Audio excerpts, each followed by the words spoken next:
The New York Times is reporting that hazardous temperatures are forecast for many games at the 2026 World Cup, and that story is raising serious questions about player and fan safety heading into what could be one of the hottest tournaments in history.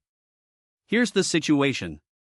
Since the last time World Cup matches were played in North America back in 1994, the world has warmed roughly 1.3 degrees Fahrenheit. And across the 10 host cities that previously held World Cup games, extreme heat events in June and July have on average tripled. That's not a small shift, that's a fundamental change in the conditions these athletes and spectators will be facing.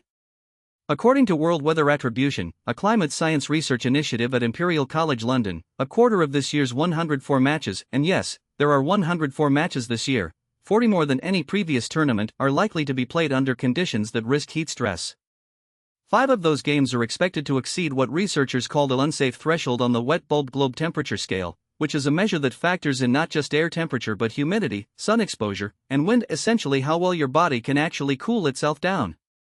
Scientists are sounding the alarm.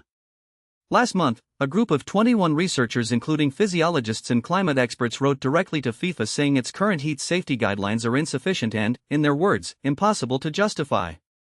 They're calling for longer player breaks and aggressive locker room cooling. FIFA says it's taking steps. This World Cup will be the first to implement mandatory 3-minute cooling breaks midway through each half. Climate-controlled benches are being installed at outdoor stadiums. Several matches have been moved to evening hours. And the organization says it has trained match doctors to provide immediate on-site treatment.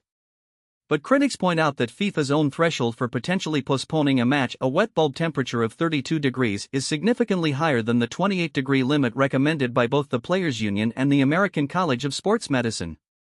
The effects on play are real, too. Professor Mike Tipton of the University of Portsmouth says that in high heat, players sprint less, cover shorter distances, and games are statistically more likely to end in a penalty shootout. And it's not just athletes at risk. Even at venues with climate-controlled stadiums, Atlanta, Dallas, and Houston, fans in outdoor viewing areas, standing in entry lines, or celebrating in the streets afterward will still face dangerous conditions. Cities like Miami, Kansas City, and Philadelphia are flagged as particularly high risk. Older fans, young children, and anyone with underlying health conditions face elevated danger. Researchers advise anyone attending to watch for early warning signs, lightheadedness, fatigue, a rapid pulse, cramps, or tingling sensations, and if you feel them, find shade, lie down, and hydrate immediately. At its core, this story is about more than soccer. As one climate scientist put it, climate change is now affecting the spectacle that you see. The 2026 World Cup may be remembered as the moment global sport was forced to truly reckon with a warming planet. Stay safe out there, and stay informed.